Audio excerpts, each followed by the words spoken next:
And we'll break away from the last few minutes of this program and take you live to Pearl Harbor, Hawaii, the 75th anniversary of the bombing of Pearl Harbor. President Obama with the Japanese Prime Minister, the first Japanese Prime Minister to visit Pearl Harbor since that attack 75 years ago. Live coverage.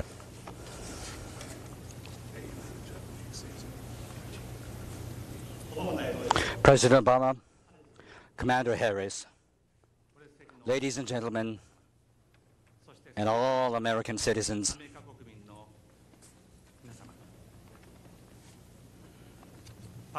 I stand here at Pearl Harbor as the Prime Minister of Japan.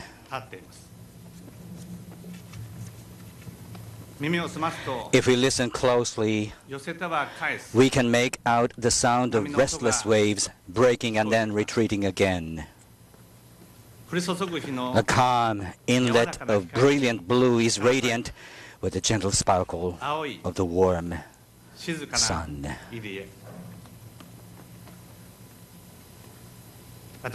Behind me, a striking white form atop the azure is the USS Arizona Memorial. Together with President Obama, I paid a visit to that memorial, the resting place for many souls. It was a place which brought utter silence to me. Inscribed there are the names of the servicemen who lost their lives.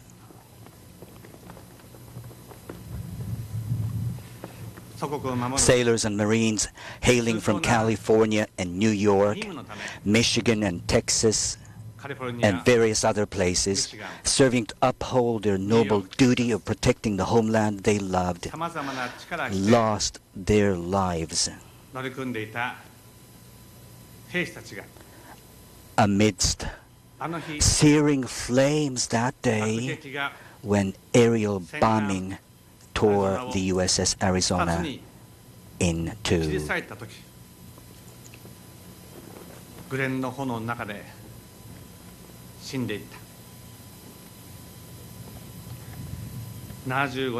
Even 75 years later, the USS Arizona, now at rest atop the seabed, is the final resting place for a tremendous number of sailors and Marines.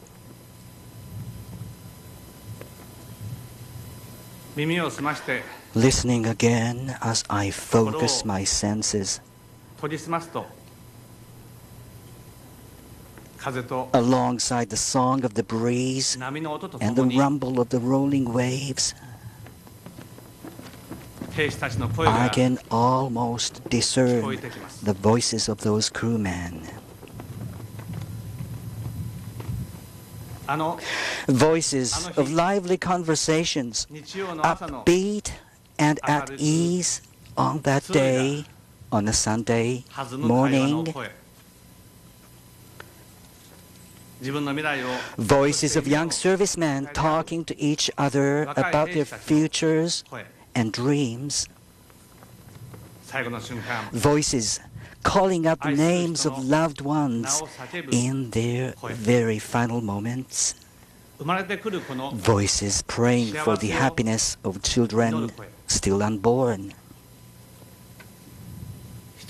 Each and every one of those servicemen had a mother and a father anxious about his safety.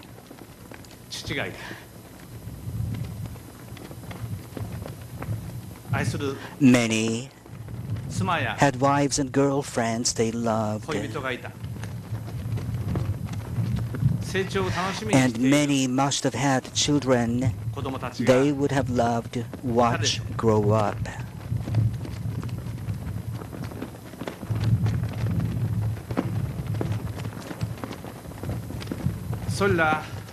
All of that was brought to an end.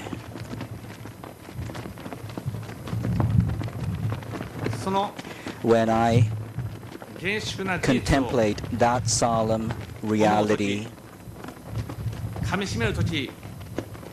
I am rendered entirely speechless. Rest in peace, precious souls of the fallen.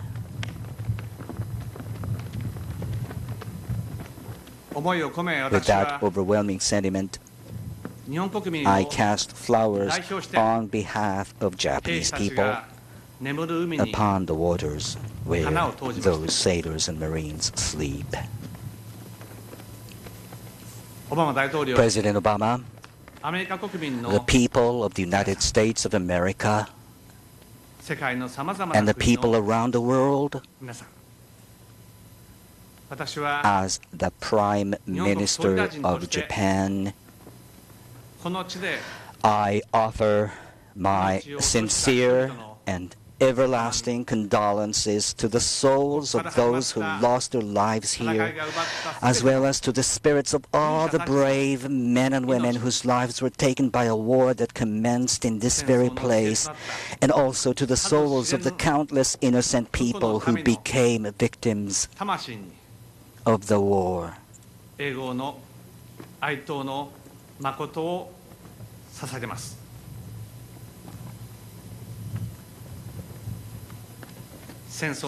We must never repeat the horrors of war again. This is the solemn vow we, the people of Japan, have taken. And since the war, we have created a free and democratic country that values the rule of law and has resolutely upheld our vow never again to wage war. We, the people of Japan, will continue to uphold this unwavering principle while harboring quiet pride in the path we have walked as a peace-loving nation over these 70 years since the war ended. To the souls of the servicemen who lie in eternal rest aboard the USS Arizona, to the American people, and to all peoples around the world, I pledge that unwavering vow here as the Prime Minister of Japan. Yesterday, at the Marine Corps Base Hawaii in Kaneohe Bay, I visited the memorial marker for an Imperial Japanese Navy officer. He was a fighter pilot by the name of Commander Fusata Ida, who was hit during the attack on Pearl Harbor and gave up on returning to his aircraft carrier. He went back instead and died. It was not Japanese who erected a marker at the site that Ida's fighter plane crashed. It was U.S. servicemen who had been on the receiving end of his attack. Applauding the bravery of the dead pilot, they erected this stone marker.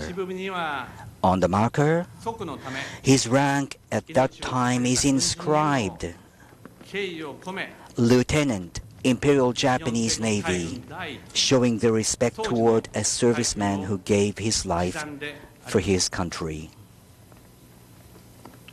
The brave respect the brave.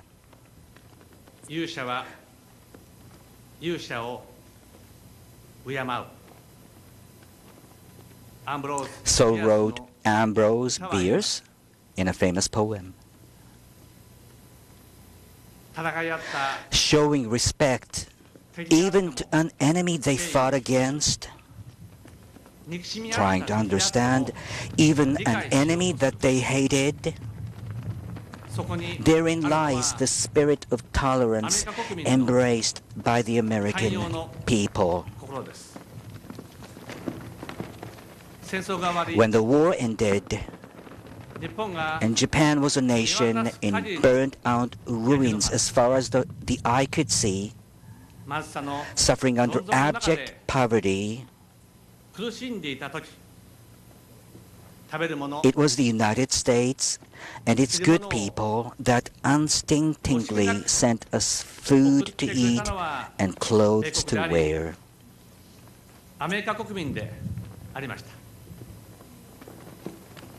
The Japanese people managed to survive and make their way toward the future thanks to the sweaters and milk sent by the American people. And it was the United States that opened up the path for Japan to return to the international community once more after the war. Under the leadership of the United States, Japan, as a member of the free world, was able to enjoy peace and prosperity.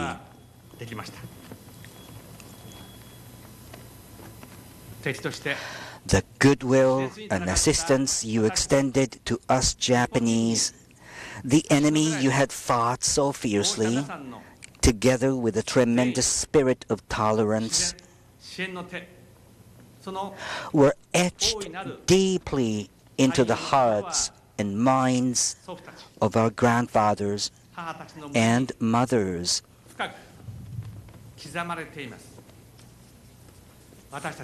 We also remember them.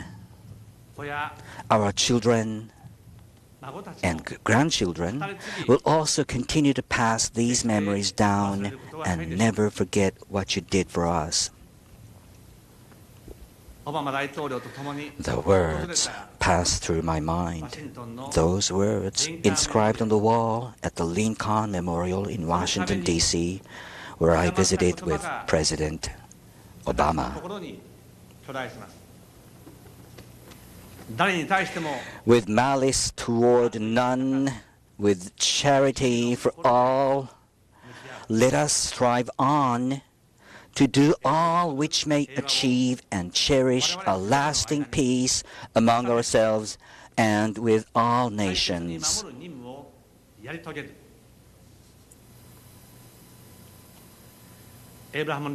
These are the words of President Abraham Lincoln.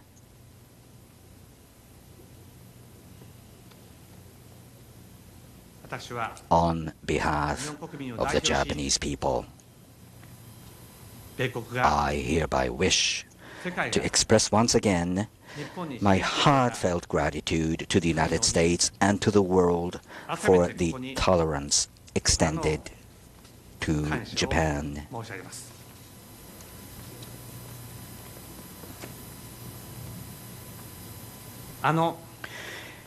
It has now been 75 years since that Pearl Harbor. Japan and the United States, which fought a fierce war that will go down in the annals of human history, have become allies with deep and strong ties rarely found anywhere in history. We are allies that will tackle together to an even greater degree than ever before the many challenges covering the globe. Ours is an alliance of hope that will lead us to the future. What has bonded us together is the power of reconciliation made possible through the spirit of tolerance. What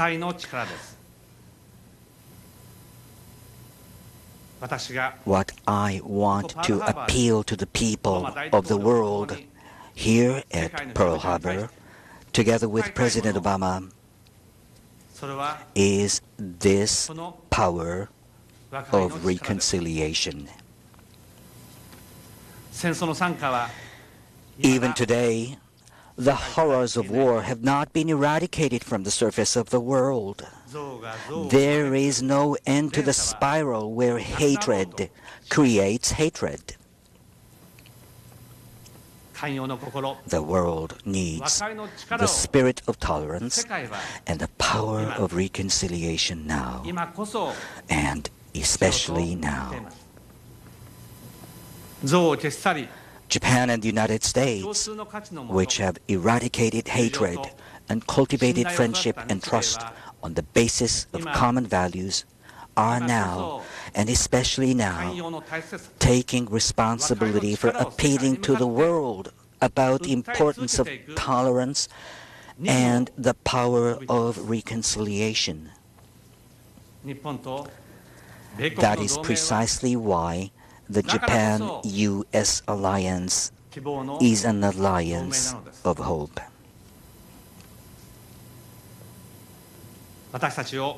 The inlet gazing at us is tranquil as far as the eye can see.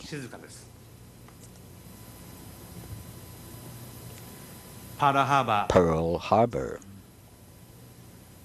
It is precisely this beautiful inlet, shimmering like pearls, that is a symbol of tolerance and reconciliation. It is my wish that our Japanese children and President Obama, your American children, and indeed their children and grandchildren, and people all around the world will continue to remember Pearl Harbor as the symbol of reconciliation.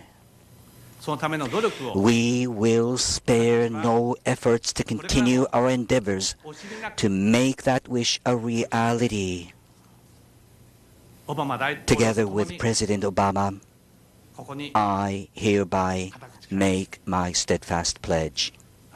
Thank you very much.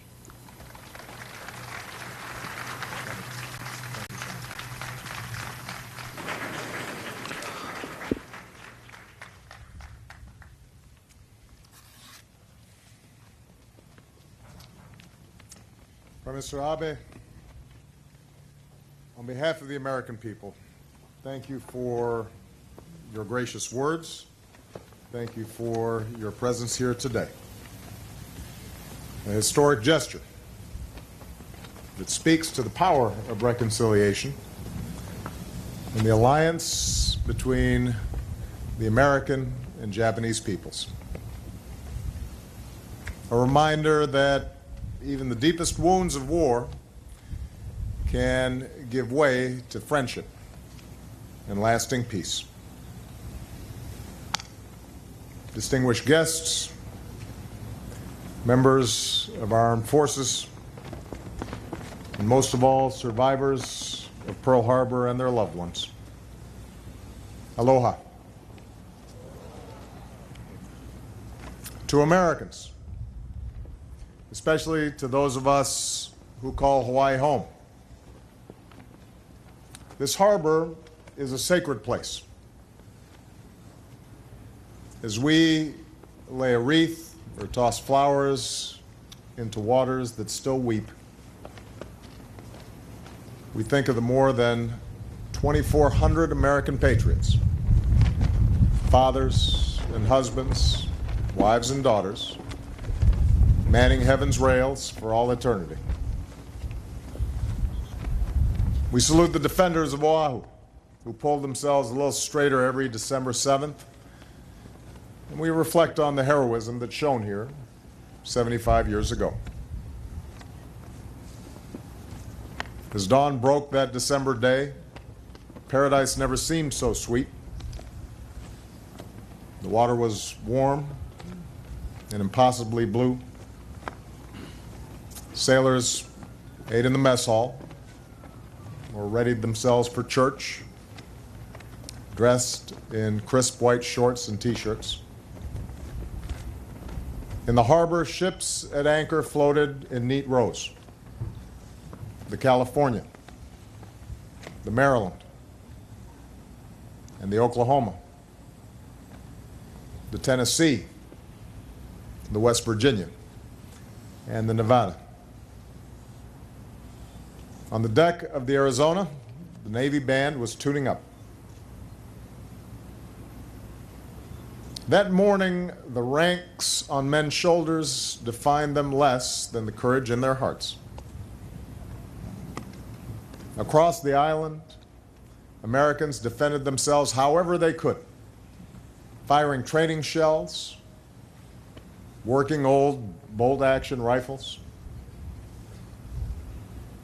An African-American mess steward, who would typically be confined to cleaning duties, carried his commander to safety and then fired an anti-aircraft gun until he ran out of ammo. We honor Americans like Jim Downing, a gunner's mate, first class of the West Virginia. Before he raced to the harbor, his new bride pressed into his hand a verse of Scripture. The eternal God is thy refuge, and underneath are the everlasting arms. As Jim fought to save his ship, he simultaneously gathered the names of the fallen so that he could give closure to their families. He said, "It was just something you do." We remember Americans like Harry Pang, a fireman from Honolulu who, in the face of withering fire, worked to douse burning planes until he gave his last full measure of devotion. One of the only civilian firefighters ever to receive the Purple Heart. We salute Americans like Chief Petty Officer John Finn, who manned a .50 caliber machine gun for more than 2 hours and was wounded more than 20 times, earning him our nation's highest military decoration, the Medal of Honor. And it is here that we reflect on how war tests our most enduring values. How, even as Japanese Americans were deprived of their own liberty during the war, one of the most decorated military units in the history of the United States was the 442nd Infantry Regiment and its 100th Infantry Battalion, the Japanese-American Nisei. In that 442nd served my friend and proud Hawaiian Daniel Inouye, a man who was a senator from Hawaii for most of my life and with whom I would find myself proud to serve in the Senate chamber. A man who was not only the recipient of the Medal of Honor and the Presidential Medal of Freedom, but was one of the most distinguished statesmen of his generation as well.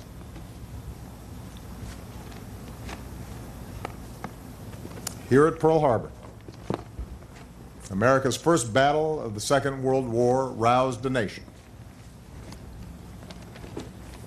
Here, in so many ways, America came of age. A generation of Americans, including my grandparents, that greatest generation, they did not seek war, but they refused to shrink from it.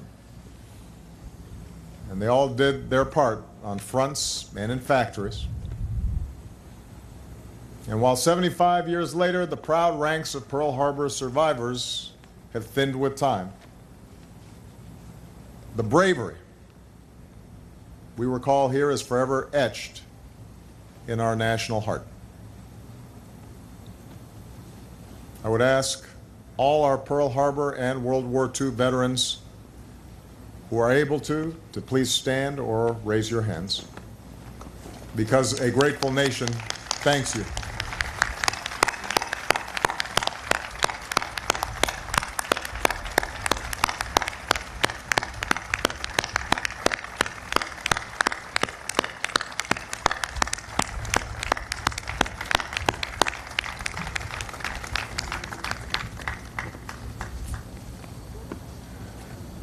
The character of nations is tested in war, but it is defined in peace.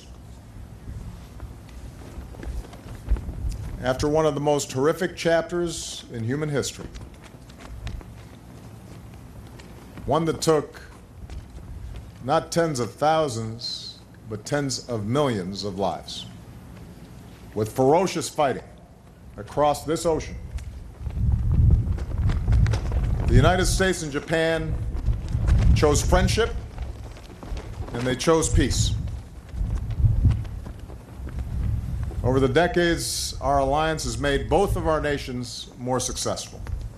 It has helped underwrite an international order that has prevented another world war and that has lifted more than 1 billion people out of extreme poverty. Today, the alliance between the United States and Japan, bound not only by shared interests but also rooted in common values, stands as the cornerstone of peace and stability in the Asia-Pacific and a force for progress around the globe. Our alliance has never been stronger. In good times and in bad, we are there for each other. Recall 5 years ago, when a wall of water bore down on Japan and reactors in Fukushima melted. America's men and women in uniform were there to help our Japanese friends. Across the globe, the United States and Japan worked shoulder to shoulder to strengthen the security of the Asia-Pacific and the world, turning back piracy, combating disease, slowing the spread of nuclear weapons, keeping the peace in war-torn lands. Earlier this year, near Pearl Harbor, Japan joined with 24 nations in the world's largest maritime military exercise. And that included our forces from U.S. Pacific Command, led by Admiral Harry Harris, the son of an American naval officer and a Japanese mother. Harry was born in Yokosuka, but you wouldn't know it from his Tennessee twang. Thank you, Harry, for your outstanding leadership.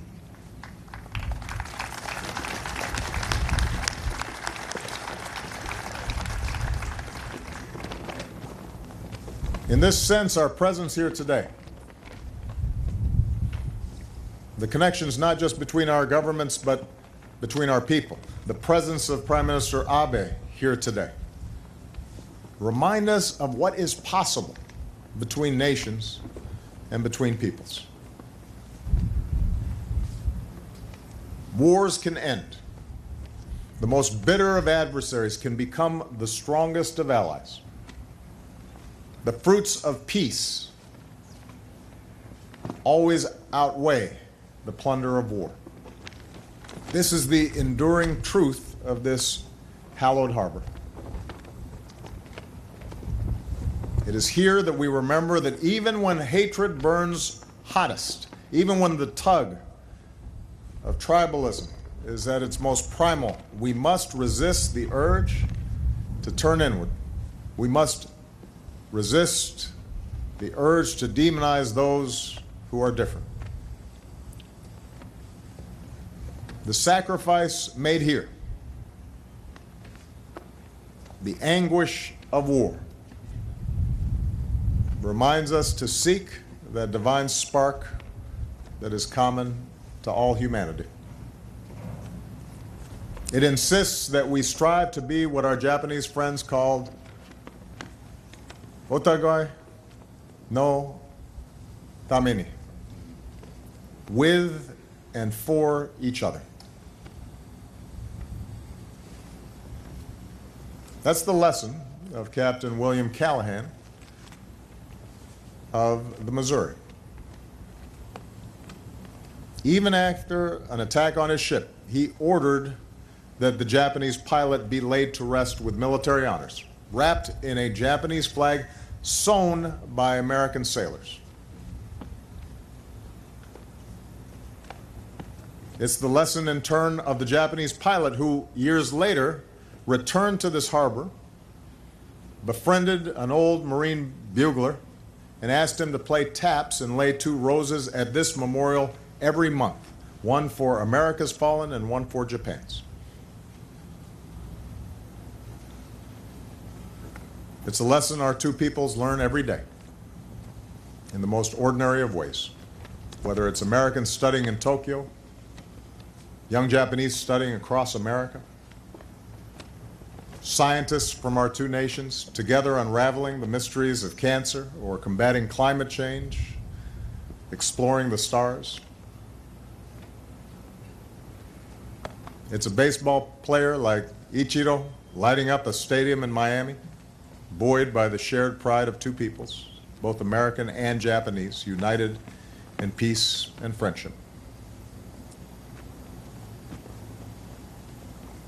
As nations and as people, we cannot choose the history that we inherit, but we can choose what lessons to draw from it and use those lessons to chart our own futures. Prime Minister Abe, I welcome you here in the spirit of friendship, as the people of Japan have always welcomed me. I hope that together we send a message to the world that there is more to be won in peace than in war, that reconciliation carries more rewards than retribution. Here in this quiet harbor, we honor those we lost, and we give thanks for all that our 2 nations have won together as friends. May God hold the fallen in his everlasting arms. May he watch over our veterans and all who stand guard on our behalf. May God bless us all. Thank you.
左にいる。左離れてる。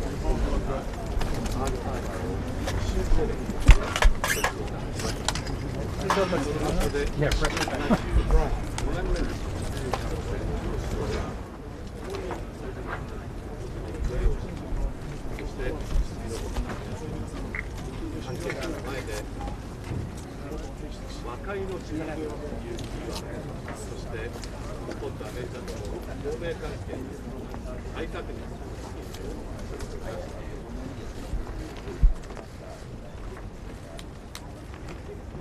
オバマ戻る。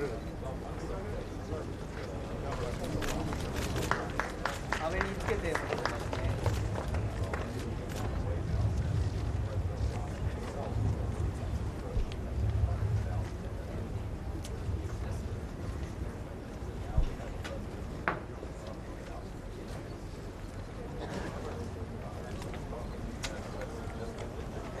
オバマもういや右手にいる。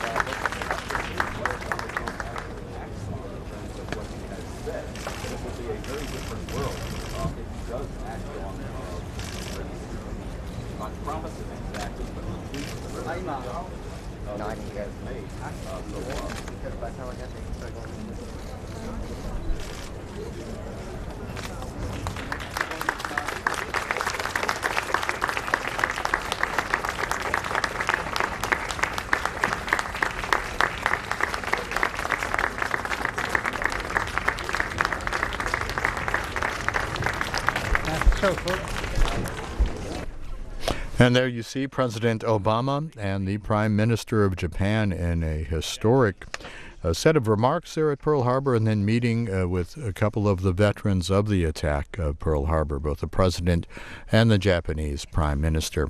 Earlier today, Prime Minister Abe and President Obama each laid a wreath at the site of the USS Arizona Memorial.